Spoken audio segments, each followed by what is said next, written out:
قبل ما تشري طوموبيل مستعملة ماشي غير الموتور والصباغة اللي خاصك تشوف، حتى الوراق خاصك تعطيهم الوقت ديالهم، حيت ممكن تلقى طوموبيل نقية الثمن مناسب ومولاها كيقول لك راه كلشي مزيان غير سير توكل على الله. ولكن واش فعلا كلشي مزيان؟ كاينين حوايج في الوراق الا ما رديتيش لهم البال ممكن من بعد تندم على الصفقة كاملة. في هذا الفيديو غادي نهضروا على 10 الحوايج خاصك تتأكد منهم في الوراق قبل شراء طوموبيل مستعملة، باش ملي تلقى شي سيارة مستعملة ما تبقاش غير كتشوف واش زوينة، ولكن تعرف حتى شنو خاصك تقلب عليه قبل ما تخرج فلوسك. وخليك مركز معايا حيت اخر نقطة مهمة بزاف وما خصكش تفوتها. الى عجبك هذا المحتوى وباقي ما درتيش الاشتراك في القناة ديرو دابا وخليك معنا، حيت غادي نشارك معكم ديما نصائح وحوايج مهمين قبل ما تشري اي طوموبيل مستعملة. رقم واحد، شكون هو مود الطوموبيل؟ اول حاجة خاصك ترد لها البال قبل ما تبدا التفاوض على الثمن، هي شكون اللي كيبيع لك الطوموبيل. ماشي غير تشوف الطوموبيل عجباتك وتبدا كتسول على الموتور والكيلومتراج. قبل هادشي كامل شوف واش المعلومات ديال الشخص اللي كيبيع لك متطابقة مع المعلومات اللي في الوراق. الا كان هو مود الطوموبيل قارن المعلومات مزيان، واذا كان شي واحد اخر هو اللي كيبيعها ما تدوزاش غير هكاك، سول واعرف علاش هو اللي كيتصرف في البيع وشنو العلاقة ديالو بالمالك ديال السيارة. حيت ممكن تكون طوموبيل زوينة والثمن مناسب، ولكن الا ما كانش الامور واضحة من جهة البائع هنا خاصك توقف شوية وتفهم كل شيء قبل ما تكمل. رقم جوج، واش الوراق ديال نفس الطوموبيل؟ دابا من بعد ما تأكدتي شكون اللي كيبيع لك السيارة كاينه واحد الحاجة مهمة بزاف، واش الوراق اللي عطاك البائع هما فعلا ديال نفس الطوموبيل اللي واقفة قدامك. حيت شي مرات ملي كتكون الطوموبيل عجباتك كتولي مركز غير على الشكل ديالها وكتنسى تقارن المعلومات اللي في الوراق مع السيارة اللي قدامك. خذ وقتك وشوف الماركة والموديل واللون ورقم التسجيل وقارنهم مع الطوموبيل اللي قدامك. ما تقولش راه باينه هي هذه، لا، تأكد بنفسك.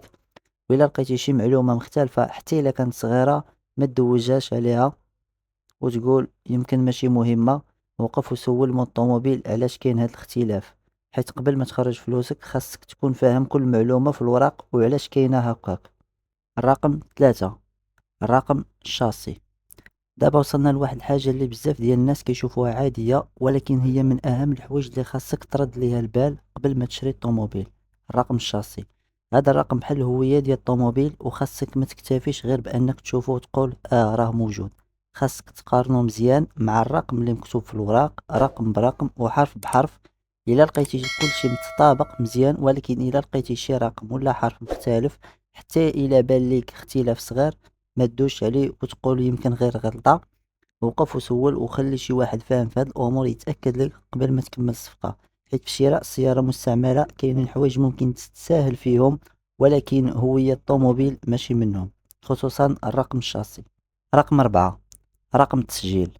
دابا من بعد ما تاكدتي من الرقم الشاسي خاصك حتى ترد البال لرقم التسجيل ديال الطوموبيل. ماشي غير تشوف البلاكه وتقول راه هي هذيك، ولكن قارن الرقم اللي في الطوموبيل مع داكشي اللي عندك في الوراق وخاص كلشي يكون متطابق. واخا يبان ليك هادشي بسيط ما تصغروش، حيت ملي كتكون باغي تشري سيارة مستعملة خاصك تتأكد من كل معلومة قبل ما تخرج فلوسك. الا لقيتي شي اختلاف ما تدوش عليه وتقول يمكن ماشي مهم، سول مول الطوموبيل وعرف علاش كاين هاد الاختلاف. واذا ما بقاتش الامور واضحة ليك الاحسن توقف حتى تتأكد مزيان او تشوف شي حد اللي يتأكد لك. رقم 5، تاريخ اول استعمال ديال الطوموبيل. دابا خاصك تشوف واحد المعلومة مهمة في الوراق وهي تاريخ اول استعمال ديال الطوموبيل.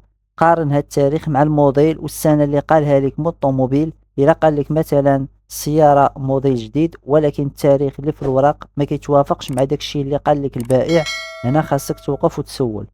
ما تعتمدش غير على كلام البائع، الوراق هما اللي خاصك ترجع ليهم باش تتأكد من المعلومات. وحاول حتى تشوف واش هاد التاريخ كيتوافق مع الحالة العامة ديال السيارة، خصوصا إلا كان البائع كيأكد لك باللي السيارة ما زالت جديدة وما دارتش استعمال كبير، هنا خاصك تشك. رقم 6، شحال من مالك داز على الطوموبيل. دابا كاينه واحد الحاجة مهمة خاصك تعرفها قبل ما تشري الطوموبيل مستعملة، شحال من مالك داز عليها قبل منك. سول مول الطوموبيل واش هو أول مالك ديال السيارة ولا شراها حتى هي مستعملة، وشحال من واحد كانت عنده قبل. ماشي ضروري الا تبدلوا على المالكين بزاف تكون الطوموبيل خايبه، ولكن خاصك تعرف التاريخ ديالها مزيان وقارن كلام البائع مع الوراق وحالة الطوموبيل. وإلا لقيتي البائع ما واضحش معاك ولا كيبدل الكلام ديالو، رد بالك وما تستعجلش في الشراء ديال السيارة. رقم 7، شوف شنو مكتوب في التأمين. دابا وصلنا لواحد الحاجة مهمة في الوراق اللي هي التأمين. شوف شنو مكتوب في التأمين وقارن المعلومات اللي فيه مع الوراق ديال الطوموبيل، خصوصا رقم تسجيل السيارة والمعلومات ديال السيارة، وزيد شوف تاريخ بداية التأمين وتاريخ النهاية باش تعرف واش باقي صالح وواش المعلومات ديالو متطابقة. هاد المقارنة غادي تعاونك تعرف الطوموبيل مزيان وما تبقاش معتمد غير على كلام اللي كيقول لك مول السيارة. رقم 8، شوف واش الضريبة مخلصة.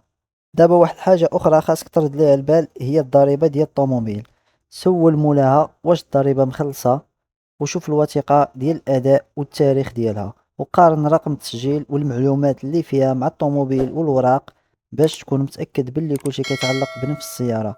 هاد النقطة بسيطة ولكن كتخليك تعرف الوضعية ديال الطوموبيل قبل ما دير عملية الشراء ديالها وتخسر فلوسك. رقم 9، شوف تاريخ الفحص التقني. واحد الحاجة أخرى مهمة هي الفحص التقني ديال الطوموبيل. شوف تاريخ آخر فحص تقني وتأكد واش باقي صالح ولا لا، وقارن المعلومات اللي فيه مع رقم التسجيل ديال الطوموبيل، وزيد رد بالك لتاريخ الفحص حيت إلا كان قديم بزاف خاصك تعرف علاش ما تجددش في الموعد ديالو. هاد المعلومة كتعاونك تعرف شوية على وضعية الطوموبيل وكتخليك ما تغفلش على واحد الجانب مهم قبل شراء السيارة. رقم 10، تأكد من الكيلومترات. دابا واحد الحاجة مهمة بزاف هي الكيلومترات اللي دارت الطوموبيل. شوف شحال باين في العداد وقارن هذا الرقم مع الفواتير ديال الصيانة والفحص التقني، خصوصا إلا كانت عندك وثائق قديمة. إلا لقيتي مثلا الكيلومترات في الوثائق القديمة أكثر من اللي باين دابا في العداد، هنا خاصك ترد البال حيت ممكن يكون العداد تبدل ولا تنقصت منه الكيلومترات. هاد المقارنة كتعاونك تعرف واش الكيلومترات اللي باينة في الطوموبيل منطقية ولا لا. وهكا وصلنا للنهاية، نتمنى تكونوا استفدتوا من هاد النصائح، وما تنسوش تشتركوا في القناة وتدخلوا تشوفوا الفيديوهات الأخرى ديال السيارات المستعملة في المغرب. ودابا بغيت نعرف منكم شنو هي أكبر غلطة درتيها ولا شفتي شي واحد دارها ملي كان غادي يشري طوموبيل مستعملة. كتبوها ليا في التعليقات ويمكن قصتكم تفيد شي واحد آخر. الله يرزقكم طوموبيلات زوينين ومباركين، ويبعد عليكم الغش والخسارة ويوفقكم في كل خير. السلام عليكم ورحمة الله وبركاته.